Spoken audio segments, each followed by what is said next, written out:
Halo Sobat Teh dan Kina, ketemu lagi nih sama kita berdua. Kalau tadi part pertama nih, ini sekarang part kedua, gantian giliran saya yang nanyain sama Jeng Restu ya. Nah, kalau Jeng Restu kan ini kan bidang keahliannya tanah dan nutrisi tanaman ya. Nah, Jeng Restu. Iya, Jeng Fani, apa kabar? Alhamdulillah. Aduh, menyambung ya dari part boleh. pertama. Kalau tadi kita bahas, saya diganti tanya nih. iya gantian ya, biar adil lah. Oke. Iya. Kalau di part pertama tadi kita sudah membahas ya mengenai penyakit di musim hujan. Nah sekarang tuh saya kepo ya, pengen tahu nih sebetulnya kalau misalnya tanaman dalam kondisi sakit, gimana sih supaya recovery-nya itu cepat? Karena kalau misalnya kita hanya mengendalikan di bagian atasnya nih fungisida aja dikasih gitu kan, sementara dia juga perlu menumbuhkan pucuk baru gitu. Betul. Kan, terus dia juga perlu melawan ya, dalam tanda petik melawan jamurnya itu sendiri, penyakitnya itu sendiri. Nah itu gimana ya kalau misalnya dari nutrisi apa sih kira-kira ya, dari sisi tanah nutrisi dan pemupukannya? Siap. Silakan Jeng. Terima kasih pertanyaannya. Oke, menyambung Jeng Fani tadi ya, kita kan udah bicara penyehatan melalui penyakit itu sendiri. Nah, kalau ini kita bicara tanaman berarti lagi posisinya sakit ya, lagi betul. tidak fit, tidak sehat, tidak hanya manusia. Nah, itu memang butuh asupan lebih. Asupan lebih, seperti manusia itu ketika lagi sakit atau dirawat di rumah sakit kan dia tidak bisa makan banyak. Iya, betul. Jadi biasanya di apa? Diinfus kan? Oh iya. Nah, kalau di tanaman kita bisa memberikan pemupukan melalui daun. Gitu. Karena apa? Karena pemupukan lewat daun itu satunya bisa mudah menyerap dari nutrisi hara yang diberikan. Daun lebih cepat menyerap ya. Kemudian tanaman juga tidak begitu banyak mampu menyerap dalam porsi yang besar. Makanya kita infus ya, kita bilang infus seperti itu melalui pemupukan daun. Pemupukan daunnya sebenarnya mudah ya. Jadi salah satunya memang untuk pemupukan sendiri itu tidak semerta-merta meningkatkan produksi. Karena seperti yang disampaikan sebelumnya, kondisi tanaman itu memang bisa awalnya tuh udah sakit. Jadi itulah dia untuk merecovery dulu ya, merecovery dari kondisi tanaman. Jadi ketika tanaman sudah sehat, itu dia baru mulai menumbuhkan pucuk baru. Jadi selama kita memberikan pupuk pada saat tanaman sakit itu memang untuk penyehatan dia.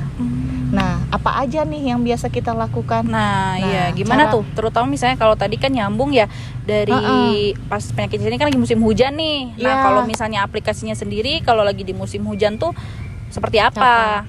Oke, nah kalau pada musim hujan memang pemupukan melalui daun itu bisa dilakukan tidak pada saat hujan berlangsung. Jadi mungkin kayak mendung-mendung gini masih bisa. Sekitar dari pukul 6 sampai pukul 10 sebelum tidak boleh matahari terlalu terik juga ya. Tapi pada saat hujan sebaiknya dihentikan karena itu nanti akan menguap dan licin seperti itu. Jadi kita sayang ya udah ngasih pupuk di daun gitu. Ternyata enggak ini. Nah, perlu diperhatikan jangan dilakukan pada saat hujan berlangsung. Kemudian dari cara penyemprotan biasanya kita menggunakan knapsack ya kalau bicara itu. Nah, itu disemprotkan pada bagian stomata, di bagian bawahnya. Berarti dari bawah ke atas ya arah nyemprotnya. Nah, itu karena kan mulut-mulut daunnya di situ ya untuk menyerap unsur hara. Nah, yang apa saja yang biasa kita berikan, yang mudah ya, mudah untuk teman-teman kebun lakukan, itu bisa menggunakan pupuk anorganik. Itu nge-push memberikan imbus atau energi lebih untuk si tanaman. Tapi itu peruntukannya memang untuk penyehatan. Tidak harus tidak selalu terus-menerus diberikan. Jadi ketika tanaman sudah sehat, dihentikan. Nah, biasanya bisa memberikan melalui urea. Urea dicairkan. Betul. Gitu ya. Urea dicairkan. Perlu diingat konsentrasi paling tinggi itu 2%. 2% dari 1 liter per liter air. Nah, itu bisa juga dikombin atau dikombinasi dengan ZN. Itu salah satu dari kita literasi juga ya, dari penelitian kita juga ya. ZN itu juga mampu meningkatkan imunitas ya, ketahanan dari penyakit ketahanan penyakit dari si tanaman tersebut. Jadi bisa aja teman-teman mengkombinasikan dari urea 1%, ZN 1%, kayak gitu.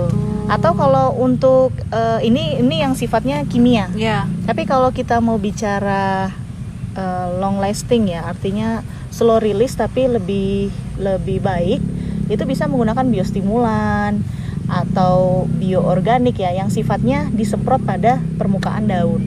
Gitu. Kalau misalnya ini kan ketika tadi ya, kalau penyakit cacar itu kan menyerangnya bagian pucuk ya. Kadang itu pucuknya sampai habis. Nah, kalau misalnya untuk aplikasinya sendiri itu bisa ke daun tua juga ya, nggak harus daun yang muda. Bisa. Nggak masalah berarti seluruhnya, ya. Tidak dispesifikan di atasnya saja, tidak. Itu bisa. Jadi karena memang kan habis tuh kebantu, pucuknya. Betul sekali. Jadi itu kebantu sekali. Nah, kalau jika tanaman, tapi perlu diingat, pemupukan daun ini itu untuk penyehatan tanaman, bukan untuk peningkatan produksi. yang diberikan langsung meningkat gitu. Nah, sebenarnya yang paling mendasar itu adalah pemberian pupuk akar. Jadi makanan pokoknya itu harus tetap diberikan, kayak gitu. Kalau pupuk daun tadi infus, tetap harus ada yang dimakan juga ya.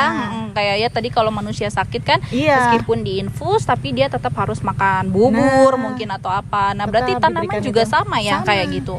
Makanya perlu tanaman dinyanyikan, ajak ngomong, itu dia mendengar. Bisa merespons ya terhadap suara dan lain sebagainya. Nah, kalau berarti selain tadi pupuk daun juga pupuk tanahnya akar, harus diberikan ya. Betul. Jadi itu salah satu, walaupun dia tidak langsung menyerap pada saat diberikan, itu juga, tapi itu akan memberikan energi lebih untuk mereka.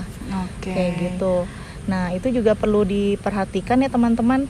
Mungkin menyambung seperti Jeng Fani barusan, tanaman sakit itu tidak hanya langsung penyakit langsung datang gitu, atau tanaman langsung sakit, tidak. Itu pasti ada faktor di belakang-belakangnya, faktor eksternalnya. Nah, yang perlu diperhatikan satu adalah gulma. Jadi kondisikan atau kendalikan gulma di kebun teman-teman. Nah, itu akan mengurangi sedikitnya bisa menekan dari penyakit atau faktor yang pengganggu. Ketika kita pupuk juga memang harus dikendalikan dulu kan ya gulmanya. Kalau enggak nanti rebutan sama gulmanya. Jangan sampai gulmanya tinggi tapi dipaksa pupuk, itu sayang sekali, kayak gitu. Nah, itu yang perlu diperhatikan. Jadi konsentrasi waktu pemupukan, jenis. Nah, kan kalau kita 5T. 5T juga ya kalau misalnya mupuk ya. Apa aja tuh 5T-nya, Mbak? Tepat dosis. Dosisnya perluasan misalnya kan. Kemudian tepat waktunya kapan baiknya. Kemudian tepat cara, bagaimana cara memberikan pupuknya. Tepat tempat dan tepat imbangan. Jadi itu harus imbang. Jadi tidak boleh N-nya saja diberikan, tidak boleh P-nya saja. Jadi itu semua harus imbang. Menarik banget gitu. Ya, mungkin nanti kita bisa bahas di podcast selanjutnya ya, mengenai 5T itu apa saja sih gitu kan. Nah, mungkin pertanyaan yang terakhir ya, Mbak ya. Kalau untuk aplikasinya sendiri ya yang dianjurkan, misalnya untuk pupuk daun tadi atau nutrisi tambahan tadi atau si infusnya ini tadi, nah itu tuh berapa kali sih gitu yang perlu kita aplikasikan? Kalau tadi kan ada dosisnya yang nggak boleh lebih dari 2% dan lain sebagainya. Nah, kalau misalnya untuk intervalnya atau jumlahnya berapa kali aplikasinya itu gimana? Nah, biasanya ini kita lihat pada kondisi tanaman. Kalau memang dia kriteria sakit sekali kayak gitu, biasanya setelah dipetik itu kita langsung berikan pupuk daun. Gitu. Jadi untuk merangsang pucuk-pucuk baru. Nah, itu bisa dilihat pada kondisi tanamannya, bisa sebulan sekali kondisi dia menumbuhkan pucuk. Jadi memang disarankan sih setelah dipetik gitu, baru diberikan. Tapi kalau emang kondisinya sakit, bisa 2 minggu sekali. 2 minggu sekali. Gitu. Dan tapi perlu dilihat dari waktu ya, karena kalau terlalu sering dan terlalu lebih dari konsentrasi yang disarankan, itu juga menimbulkan panas ya, bakar di daunnya, seperti itu. Overdosis gitu kali ya kalau terlalu tinggi ya. Nah, itu perlu diperhatikan. Jadi konteksnya itu hanyalah untuk menyehatkan ya, memberikan imbos kita biar kita cukup kuat, baru dia akan meningkatkan produksinya lagi. Seperti itu. Oke, mungkin terakhir ya, apa yang kira-kira ingin Jeng Restu sampaikan nih sama Sobat Teh dan Kina gitu, kalau misalnya untuk proses recovery atau penyehatan tanaman yang sakit ini tuh apa saja kira-kira langkah atau misalnya tips and tricksnya gitu. Yang pertama, kendalikan gulma, itu yang utama. Jadi ketika gulma terkendali, semua akan lebih terkendali. Kemudian bila tanaman terserang penyakit atau memang dia tidak prima ya, itu pulihkan dulu atau recovery dulu dengan, kalau kita bicara pupuk, dengan pemberian pemupukan melalui daun, karena satu, mudah diserap, mudah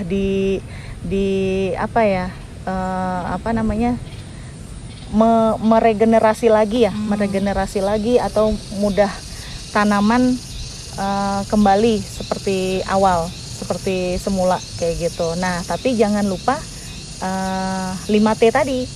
Jadi mau pemupukan melalui daun, pemupukan melalui akar, itu perlu diperhatikan 5T. Tepat cara, tepat waktu, tepat jenis, tepat dosis, dan tepat imbangan. Jadi perlu, nanti kalau kita butuh X and question, mungkin bisa tanya ke kita. Silakan, monggo saja. Silakan, mungkin ada yang bingung, bisa kita teruskan. Oke, gitu, berarti itu ya Sobat Teh dan Kina. Jadi untuk pengendalian, menyambung dari part pertama yang mengenai penyakit cacar. Nah, jadi tidak hanya upayanya itu tidak hanya bagaimana mengelola penyakit cacarnya sendiri, tapi kita juga perlu memberikan nutrisi-nutrisi yang itu bisa mempercepat proses recovery sehingga pucuknya bisa tumbuh lagi gitu ya, mempercepat proses pertumbuhan dari pucuk itu sendiri. Juga, penyembuhan dari kondisi sakit juga bisa terbantu ya. Betul. Karena tadi dengan pemberian dari pupuk daun dan juga jangan lupa pupuk akarnya harus dikasih. Nah, mungkin segitu aja ya Sobat Teh dan Kina dari kami. Nanti sampai ketemu lagi di bincang-bincang berikutnya, di podcast berikutnya. Dadah.